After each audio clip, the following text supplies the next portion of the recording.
अस्सलाम वालेकुम जी ख़वातीन और हज़रात। उम्मीद करता हूँ कि आप सब दोस्त खैरियत से होंगे। तो आज हम बात करने जा रहे हैं एक लार्ज साइज़ ब्रीड के बारे में। तो आज हम बात करने जा रहे हैं डोगो अर्जेंटिनो के बारे में, जो बहुत ही लार्ज साइज़ ब्रीड है, मस्कुलर है और हंटिंग में तो बाकमाल है। अगर बात कर लीजिए इसकी स्ट्रेंथ के बारे में, तो बहुत ही पावरफुल डॉग्स हैं और इनको जंगली सूअर के शिकार के लिए बेसिकली इस्तेमाल किया जाता है, और कुछ ने तो इलीगल तौर पर इनको डॉग फाइटिंग में भी इस्तेमाल करना स्टार्ट कर दिया है। अगर बात की जाए शिकार की, तो शिकार की तरफ ये बहुत ही बेखौफ होते हैं, और अगर बात कर ली जाए फैमिली की, तो फैमिली के साथ ये लॉयल और बहुत ही अच्छे कंपेनियन साबित होते हैं। तो इन सारी बुनियादी चीज़ों को मद्देनज़र रखते हुए इन्होंने क्रॉस ब्रीड के ज़रिए एक जानवर को मुतारफ़ करवाया, जिसको आज दुनिया डोगो अर्जेंटिनो के नाम से जानती है। तो चलते हैं मज़ीद इसकी हिस्ट्री की जानिब। अर्जेंटीना से ताल्लुक़ रखने वाले एक एंटोनियो नॉरिस मार्टिनेज़ नामी शख्स ने ज़रूरत महसूस की एक ऐसे जानवर की जो उसके साथ शिकार कर सके, उसकी प्रॉपर्टी की हिफाजत कर सके और इसके साथ साथ उसकी फ़ैमिली के साथ लॉयल भी रह सके। तो इस चीज़ को मद्देनज़र रखते हुए 1920 में उसने क्रॉस ब्रीडिंग जो है वो स्टार्ट की। उसमें सेलेक्टिव ब्रीड्स को जो है वो इस्तेमाल किया गया, और सबसे पहले जो है वो एक कार्डोबा फाइटिंग डॉग को जो है वो तश्कील दी गई। उसके बाद उसे डायरेक्टली डोगो अर्जेंटिनो जो है वो दरियाफ़्त किया गया और दुनिया के सामने इस ब्रीड को लाया गया। तो आपको पता चले कि नस्लों को दुनिया के सामने लाने के लिए जिन जिन क्रॉस ब्रीड का इस्तेमाल किया गया, उनमें great Danes, pointers, bull terriers और बुल डॉग्स जो है वो मेनली शामिल हैं। तो इन सारी काविशों के बाद मार्टिनेज़ इस चीज़ में कामयाब हो गया कि उसने एक लॉयल कंपेनियन, एक स्ट्रॉन्ग प्रे ड्राइव और मस्कुलर जिसामत वाला जो जानवर था वो बना लिया था। और ये सब को तैयार करने के बाद उसने दुनिया के सामने इस चीज़ को पेश किया। और आपको बताते चलें कि इस चीज़ को मद्देनज़र रखते हुए, इसकी स्ट्रेंथ को, इसकी प्रे ड्राइव को और फेयरलेस नेचर को मद्देनज़र रखते हुए, इसको आजकल डॉग फाइटिंग में भी यूज़ किया जाता है, रिंग में भी यूज़ लोग कर रहे हैं। अच्छा जी, तो बात कर लेते हैं इनके साइज़ के बारे में। ये एक लार्ज साइज़ डॉग ब्रीड है और इनकी हाइट जो है वो तकरीबन 24 टू 27 इंचज़ तक जो है वो हो सकती है। मेल्स की हाइट फीमेल से तकरीबन 1 से 2 इंच जो है वो ज़्यादा भी हो सकती है। और बात कर लेते हैं इनके वेट के बारे में।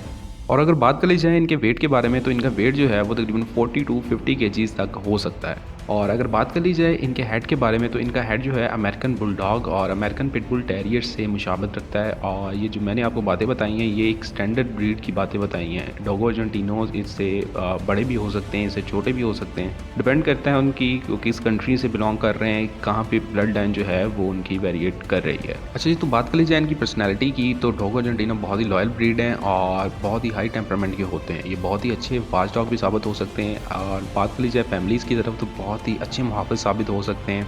और बात कर लें अगर इनकी प्रे ड्राइव के बारे में, तो ये बहुत ही हाई प्रे ड्राइव रखते हैं, क्योंकि इनको शिकार के लिए यूज़ किया जाता है। तो ये वही बात है जो इनको अच्छे कंपेनियन, पेट कंपेनियन इनको साबित नहीं करती है। दूसरे जानवरों की तरफ जो है वो ज़्यादा इनको रिलायबल नहीं किया जा सकता। तो इस चीज़ को अगर आप कंट्रोल करना चाह रहे हैं, तो बचपन से ही उसको ट्रेनिंग देनी होगी, ताकि इसकी प्रे ड्राइव थोड़ी कंट्रोल में रहे। तो जैसे कि आपको बताया कि इनकी प्रे ड्राइव बहुत ज़्यादा होती है और ये बहुत ही अच्छे वॉच डॉग भी साबित हो सकते हैं। तो स्ट्रेंजर्स की तरफ इनका जो है वो रवैया कोई ख़ास मुस्बत नहीं होता, उनकी तरफ अटैक कर देते हैं। तो उसके लिए भी आपको इनको प्रॉपर ट्रेनिंग देनी होगी, अगर आप इनको अपनी प्रॉपर्टी की हिफाजत के लिए रख रहे हैं या अपने घर में अपार्टमेंट की लाइफ में रख रहे हैं। तो और कोशिश करें कि इनको डेली एक्सरसाइज करवाएं, और कोशिश करें कि इनको डेली एक्सरसाइज कराएं, ताकि ये मेंटली तौर पर जो है वो अपनी एनर्जी को पूरी तरह यूज़ कर लें, और जिसकी वजह से ये आपके साथ अपार्टमेंट की लाइफ भी गुजार सकते हैं। तो जी, बात कर लेते हैं इनकी हेल्थ कंडीशंस के बारे में। जितनी भी डॉग ब्रीड्स हैं, सबको जो है वो हेल्थ कंडीशन का इशू रहता ही है। तो बात कर लेते हैं डोगो अर्जेंटिनो की। ये सिमिलर कंडीशन है जो कि हमारे पाकिस्तानी गुलटेर में आती है, जिसको हम डेफनेस कहते हैं। ये दोनों या एक कान से डेफ हो सकते हैं, और तकरीबन ये जो सिचुएशन है वो 10% डॉग्स में लाजिम आती है। और कहा यह जाता है कि ये पिगमेंट रिलेटेड डेफनेस जो होती है, ये ज़्यादातर जो है वो वाइट कलर के डॉग्स में आती है, जिनमें शामिल हैं डल्मेशियंस, बॉक्सर्स और वाइट बुल टेरियर्स जो हैं इसमें शुमार किए जाते हैं। और इसके अलावा बताते चलें कि ये ऑब्वियसली लार्ज साइज ब्रीड है, तो हिप डिस्प्लेसिया होने का इसको खदशा जो है वो ज़्यादा रहता है। तो अगर कोट की बात कर ली जाए, तो इनका एक शॉर्ट कोट होता है और उसमें हेड के ऊपर कई बार ब्लैक स्पॉट भी मौजूद हो सकते हैं। इनका कोट शॉर्ट होने की वजह से आप उसे इजीली मेंटेन कर सकते हैं। ज़्यादा झंझट की ज़रूरत नहीं होती कि इनके बाल बहुत ज़्यादा गिर रहे हैं, और ज़्यादा ग्रूमिंग की ज़रूरत भी इनको नहीं पड़ती, और इनके कोट को जो है वो आप इजीली जो है वो हैंडल कर सकते हैं। तो जी, बात कर लेते हैं बच्चों की तरफ और दूसरे जानवरों की तरफ इनका रवैया कैसा है। तो अपनी फैमिली की तरफ इनका रवैया बहुत ही लॉयल है, बच्चों के साथ ये बहुत ही प्यार से पेश आते हैं। लेकिन बात कर ली जाए दूसरे जानवरों की, तो क्योंकि ये हाईली प्रे ड्राइव डॉग्स हैं और इनमें प्रे ड्राइव शिकार की यानी कि ड्राइव जो है वो बहुत ज़्यादा है, तो दूसरे जानवरों की तरफ ये कोई ख़ास पॉजिटिव साबित नहीं हो सकते। तो उसके लिए आपको इनको प्रॉपर्ली बचपन से ट्रेन करना होगा ताकि आपके दूसरे पेट्स के साथ ये ईज़ी टू गो हो जाए। और स्ट्रेंजर की तरफ भी इनका कोई ख़ास मुस्बत रवैया नहीं होता, ये अटैक कर देते हैं मोस्टली।